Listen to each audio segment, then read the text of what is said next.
Hey everybody, it's Master Gallengeist here, bringing you my review of John Carpenter's The Thing.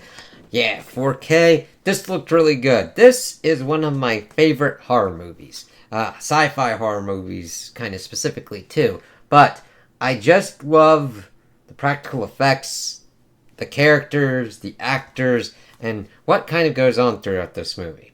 Now, the funny thing that I had when I was going through this is I've usually only seen this on certain kind of movie channels. Sometimes, most of the time, uncut as much as possible, but I'd always come in at certain kind of points. This is an hour and 49 minutes, almost 2 hours, and I never really saw the beginning.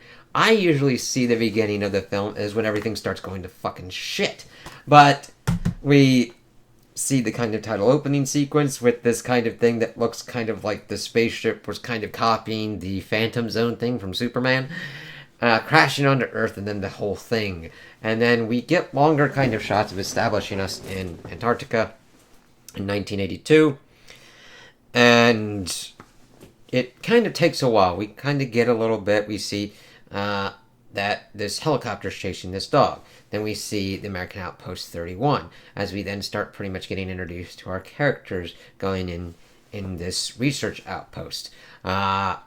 We see some of them playing ping pong. We see Kurt Russell's character, McCready, playing chess against this computer, and then pouring his drink in and be like, "Fuck you, asshole," before we start seeing that the dog is coming towards the base.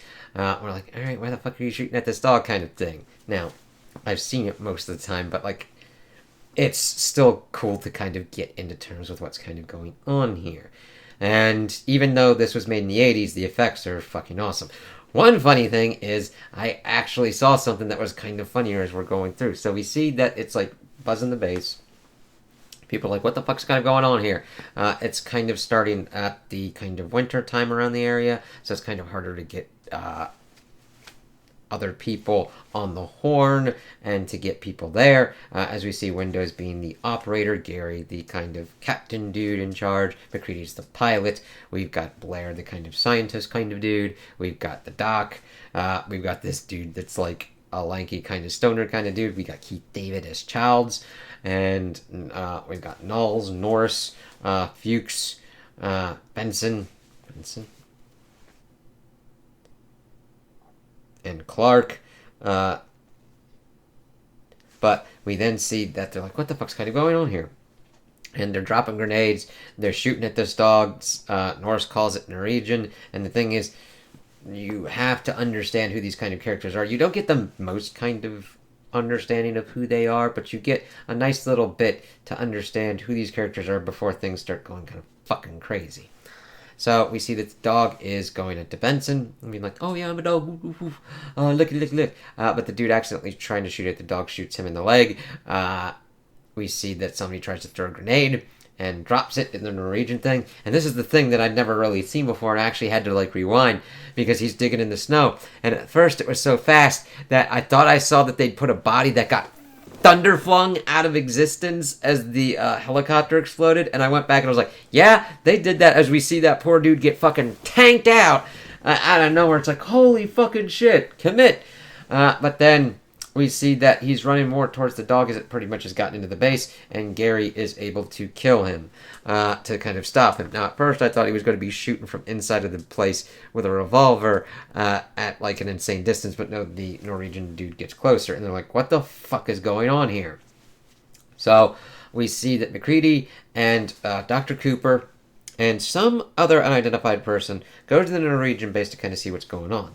And they're like, what the fuck's going on here? We see the burnt remains of something that's vaguely humanoid, at least with two faces and everything. We see this one dude that has some kind of impossibility. He has both of his wrists slit. He has blood pouring from him and freezing under the ground. But then we see that his throat is slit, and not just like a shallow kind of slit. I'm talking a cut of almost beheading this motherfucker, and it's like, what the fuck's going on here? And we see that there's things in the region. They've got tapes. We see that something was dug out from the ice. They go and check out this kind of place, and we see this spaceship that they dug something up out. They go through and see that something went wrong there. That they let's see here.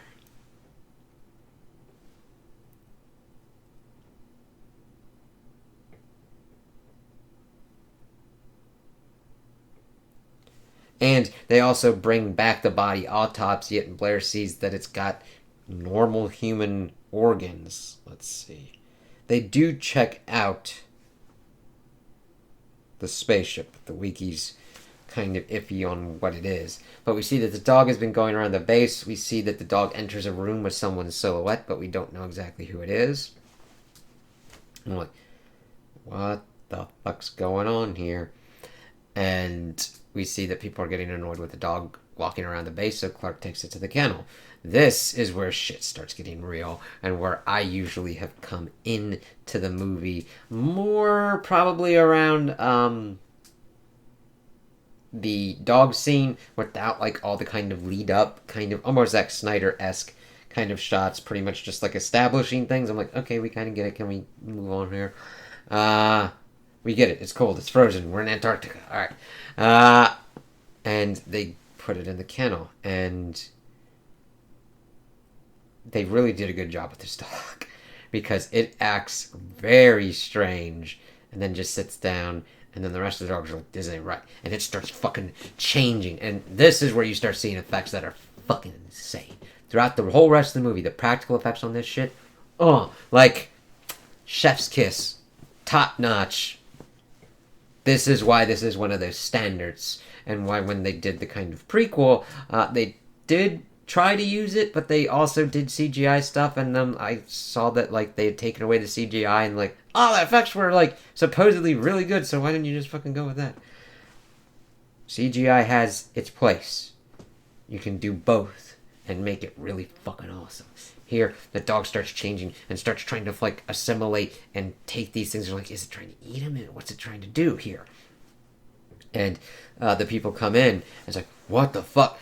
Open up the door. Two of the dogs escape. It's like, what the fuck is going on here? It's like, ah! And then I'm like, holy fucking shit! What the fuck is this? Ah! And they're shooting it. They flamethrower the goddamn fucking thing, because it's like, whoa. And the thing is, I understand that you're using a flamethrower and flames, and you have to be very careful when you're doing this. However, most of the time in this movie, they leave it to a point of, like, I would say seared or, like, singed.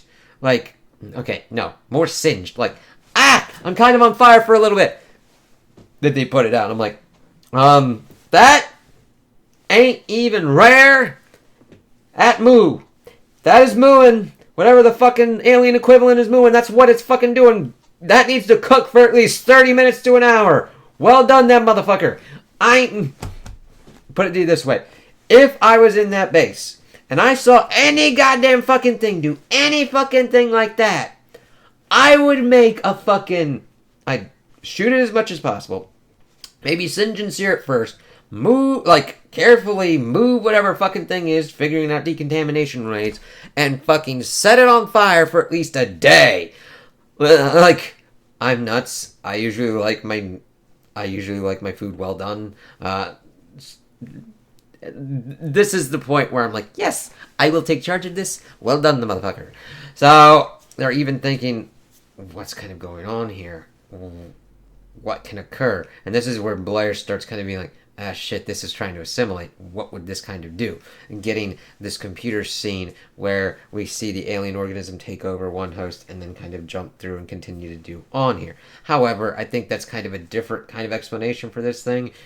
We don't know if it's attempting to assimilate and grab it into its biomass and then expel it as other ones, infect it more on a kind of microcellular organism kind of way. Well, if it was microcellular, it would just fucking start... It would lick the faces or whatnot of the dogs if it could get close enough. Or just fucking spit at their asses or whatnot and kind of do that. This, it wanted to physically do what it was doing. But Blair's like, oh god, this could be like... What's going on here?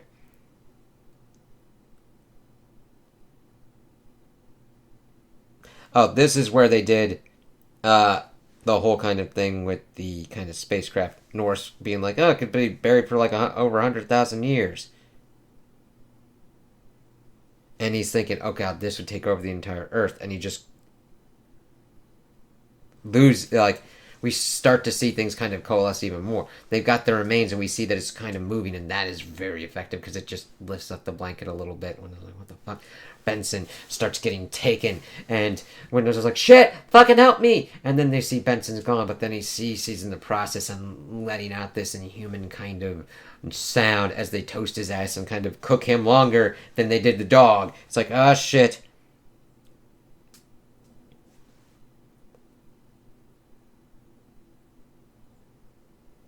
And of course, we see that this is where Blair has lost his fucking shit, has taken a gun, taken an axe, and destroying all kind of equipment, the helicopter, the kind of snow trawler, everything, being like, fuck you, man, I don't know who the fuck's human and who the fuck's not. Eat my ass with a blade of grass. Rah! But we see that everybody's able to come together, kind of beat him, and kind of lock him out in the tool shed. This is important because Blair is then now left alone. We know now that people have been compromised. We don't know who is the thing and who is not. But an important thing is Blair's not lost his mind, but he's like, I've got this information. What the fuck is going on with me? What the fuck is going on here? Because later on, there's an important kind of thing that we see is like, I'm okay now. Let me back inside. It's like, there's a noose hanging there. What the fuck's going on? Nobody comments on the noose. It's like, what the fuck? So Blair's left out there for an ungodly amount of time. And they're trying to figure out what's going on. They were going to do a blood test, but someone has gotten to the blood. We've got the doctor. We've got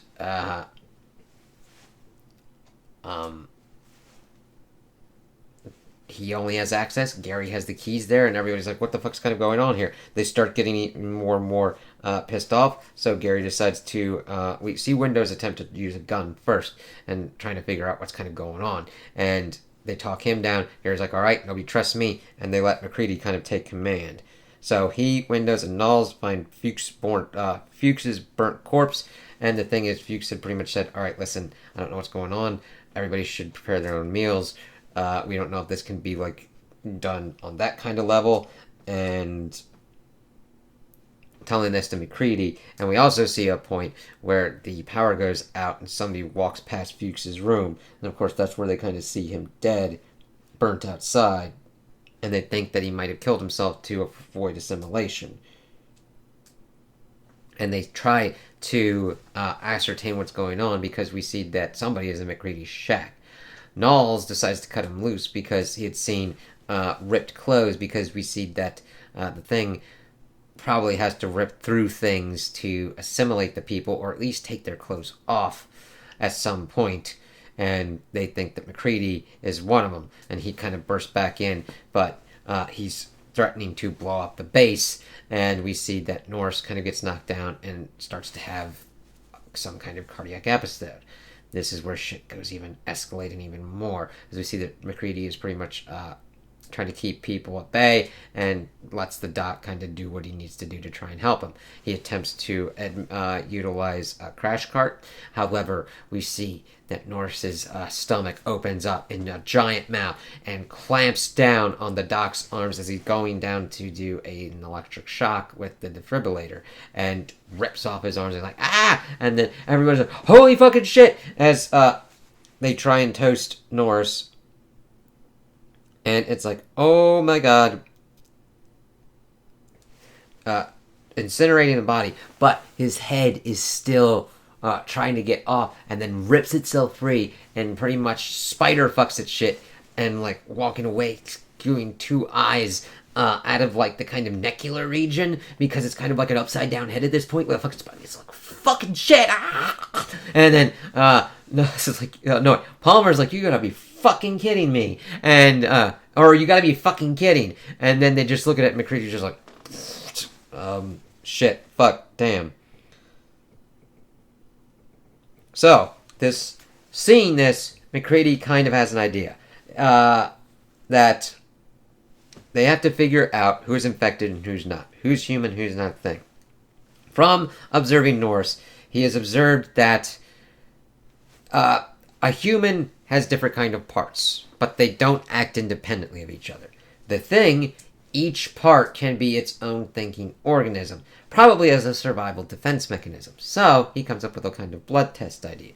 However, Clark is like, I don't like you, mainly because of him pretty much shooting one of the dogs. Blair killed the rest of the 2 dogs that had escaped as well as part of his rampage. And Clark attempts to stab him, but he is shot. And the thing is, we see that the doctor's dead and Clark's dead. We test them first, and of course, Childs is like, oh, I guess that makes you a murderer. I'm like, to a degree, but I mean, the dude was coming at his ass Hambo. So then we start seeing them utilize this blood test where he heats up a wire. And of course, this has had giant effects throughout movie history. This blood test pretty much percolates throughout any kind of paranoia, trusting kind of thing with any kind of organism like this. It's kind of cool to see, of course, see this kind of part. Seeing that blood just reacts like it should. We find that Windows passes the test, getting him there, and having him have the other kind of flamethrower unit. And the thing is, they get to Palmer. He's like, yeah, I'll save you for last. And hits Palmer, and we see he's a thing. And the thing is, all of these guys have been tied down. Gary is tied down onto this couch as we see Palmer transforming and everything. But MacReady can't... his flamethrower is acting funny. And then he tells Windows to utilize the flamethrower. However, Palmer has gone up to the ceiling, falls down. His head rips open as a kind of... giant mouth, clamps down onto Windows and is shaking his ass in kind of like a crocodile kind of death throw thing. He gets tossed to the other end of the room, and then MacReady's able to get it up together, tanks Palmer as he goes out and goes more, and then also takes down Windows, because if he doesn't die, he's definitely getting infected, so yeah, you gotta deal with that. He then does the rest of the tests. We learn that Knowles, Childs, and Gary are safe. So they're trying to kind of figure out what's kind of going on. So, strangely enough, instead of going by kind of rules of 2, Childs is left on guard in the base by himself. This seems to be an oversight on these characters' parts. On MacReady and the rest. I don't know why 3 of them needed to go to check on Blair. 2, definitely. Watch their back, watch the other one's back, see what kind of goes on. Leaving one by themselves just really is like, what the fuck? But they get there, they see Blair is not there anymore. We had also seen, now that I can get to it, that they were checking on Blair to begin with, and that was kind of where they had the whole run around with MacReady. And he had a noose there and said he wanted to come back inside. He was very adamant on coming back inside, that he was better. Blair was pretty much at a point that he would kill the rest of the people to stop this thing. That's how afraid he was. He was probably also afraid of being taken by this thing, and that's probably why he had the noose there. Now he's calm, now he's eating, now he wants to come back inside. It's probably not Blair. So, as we get back here, we see that it's open, and the door could only be open from the outside, so it's like, who the fuck did this? When did they do it?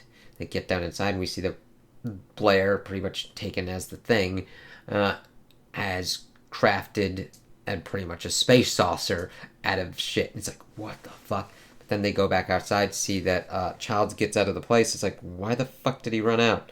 What's kind of going on here? And we see that the power generator's out, being destroyed, so they don't have any heat. MacReady has theorized that the thing wants to just go back to sleep. Somebody will come and investigate the place, and that'll be how it gets to the world at large. So they pretty much start, like, Molotov cocktailing the whole fucking place, blowing up shit, getting ready to blow up everything. They go down to the generator to see that it's broken and everything.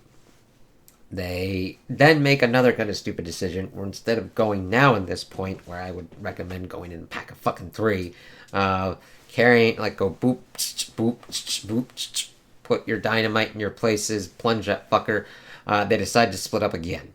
Gary gets beset by Blair and one of the kind of other kind of craziest kind of effects as he shoves his hand into Gary's mouth, and you see it fucking around. It's like, whoa! And Blair looking around and then going off. We see Knowles kind of trying to figure out where Gary's at and disappearing. And then McCready's like, what's going on? I was like, ah, shit.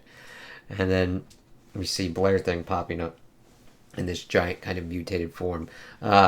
McCready only has one thing of dynamite left, and it's going. We see the dog head. We see other kind of inhuman kind of things going on, and then McCready's line of "Yeah, fuck you too," tossing the dynamite to it and blowing him up. Pretty much one of the main and only kind of action hero movie kind of things that we get here. So most of the place is destroyed. We go outside and we see that McCready finds Childs, and it's like, all right, neither of them knows who's infected and who's not. He's saying that he thought he saw Blair and went outside and been running around ever since. It's like, all right. They're like, all right, let's just wait around and see. Sharing a drink is pretty much the fire will go out and they'll freeze to death pretty much. It's like, oh shit, we don't know what's gonna go on here, and we don't know who's the thing and who's not. We don't know how much time has passed, and that's kind of an effective thing within this movie. We don't know how much time passes between different kind of ones. We mainly have to theorize and guesstimate on who's the thing, when they became the thing, how this kind of stuff kind of happened. I kind of want to be on the route that they're both human at this point, and that they've just, yeah, they had their victory. They might be dead, but they took the thing out. They stopped it from spreading and stopped it from doing its kind of crazy ass shit. That's me. That's how I like to view it. I know others would have different kind of ones, want either one of them or both of them to be the thing, to try and figure out how that kind of works out, them getting out and spreading or not spreading, doing their own kind of stuff.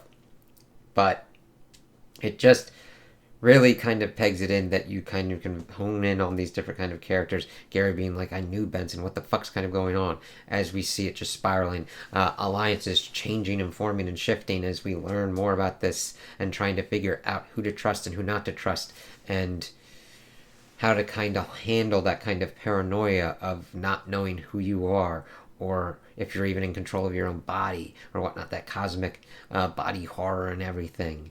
And it's one that I would definitely recommend a lot of people watch. If you're not into blood, guts, and gore, I understand not going for it. But it's a pivotal one for those kind of reasons. And it was interesting because I'm like, wow, I'd probably just gush on this. I'm like, I did have some criticisms, mainly in the beginning of kind of like shots that were kind of lingering. Like, okay, I get this. But then it going and really ramping up when you're really into the story and really trying to figure out what's going on here. And then, of course, trying to figure out what was kind of going on with the dude of like, with the throat slashing. It's like, I would think that some other kind of thing had done the throat, because